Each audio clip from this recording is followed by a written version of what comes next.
Magandang araw mga kaibigan.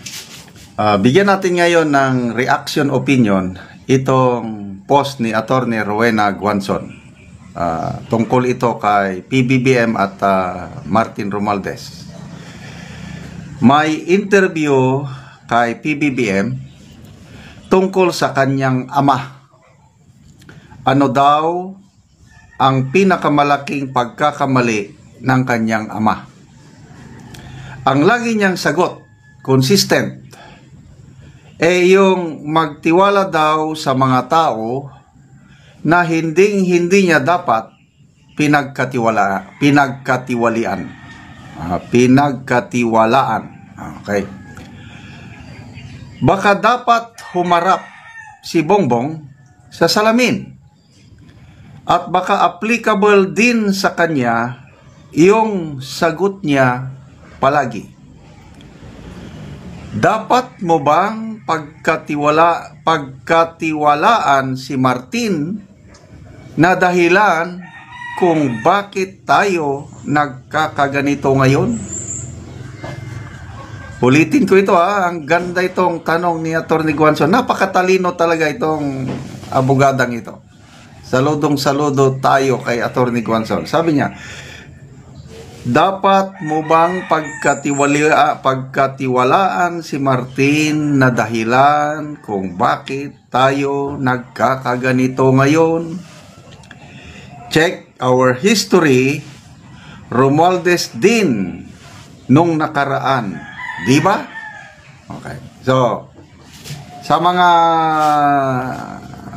hindi pa naipanganak nung panahon ng Marcos Sr., ang dahilan kung bakit nagkaloko-loko yung Marcos Senior Administration ay dahil sa Romualdez, sa tatay ni Speaker Martin Romualdez. Yun ang sinasabi ni Atty. Guanzon. Nakalimutan ko yung pangalan ng tatay ni Romualdez. So, narinig ko yung interview na minsan narinig ko. Ganyan talaga nagtiwala ang Pangulong Marcos Sr. sa mga tao, kailang trinaidor siya. Yun ang nangyari ng Marcos Sr. Kaya napakaganda itong tanong ni Atty. Guanzon na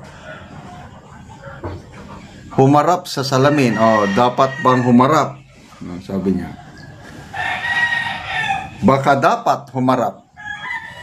At tanungin din ng presidente kung dapat ba niyang pagkatiwalaan si Speaker Martin Romualdez.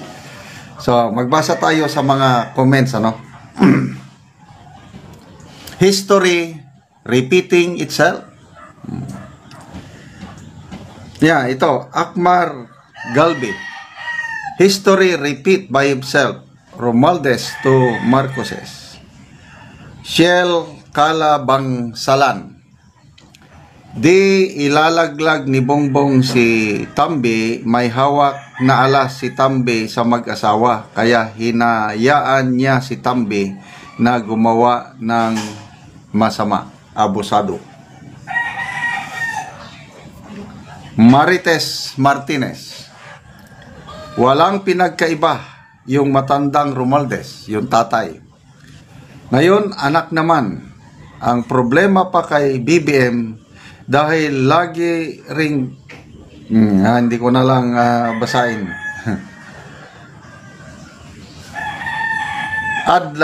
Adang Sabuan. Hindi matino kausap si BBM, puro kasinungalingan ang pinagsasabi niya.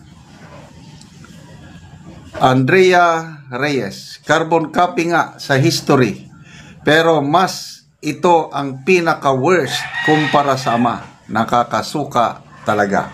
Okay, so lumaki ako Marcos Sr. era.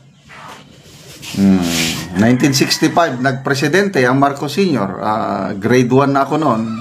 Kaya alam ko yung mga pangyari, and I consider hindi man perfect yung administration ng Marcos Sr. Kaya lang, masasabi ko, Marcos Sr. was a good president. Kaya akala ko, like father, like son. Kaya nung 2022, lalo na nung mag-team up na BBM Sara na buong unit team, akala ko, ito na. Panahon na. Bayan babangon muli. But, I was wrong. We were wrong. Yun na, lumabas na yung kantangan, nabudol tayo. Ibang-iba pala ang anak doon sa ama. Kaya lang, ito nga, nakakalungkot dahil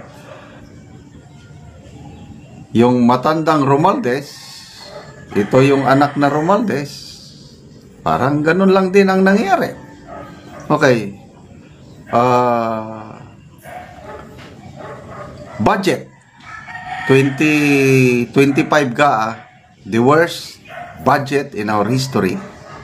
Ngayon, biglang kumambyo si Speaker Martin Romualdez. Nanawagan na sa makialam, makinig, magmanman, bantayan ninyo ang budget process. Wow, ang galing.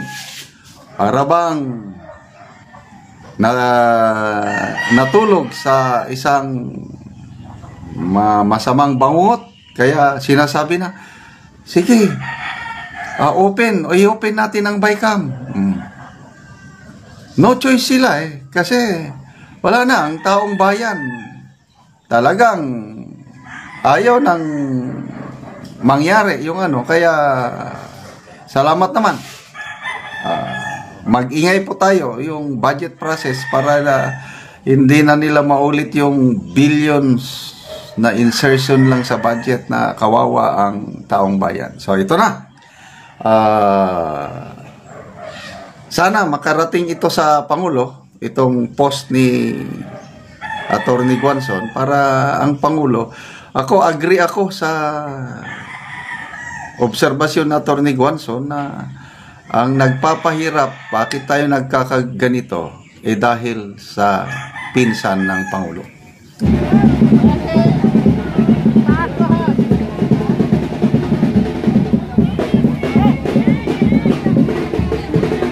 Mga kababayan at Akbayan for this impeachment trial now. Follow the Constitution. Yan ang sigaw ng mga Akbayan, mga kababayan.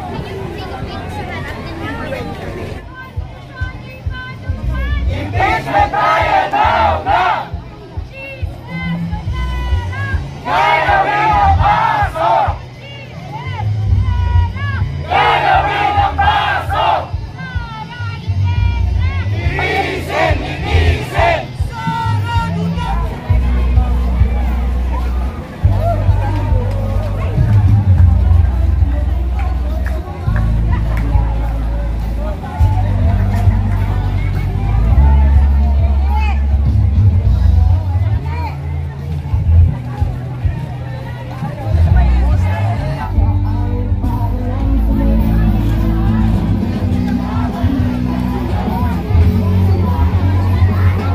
Karamihan mga babayan ay mga senior mga babayan at ang init ng panahon at yung mga senior natin hindi dito.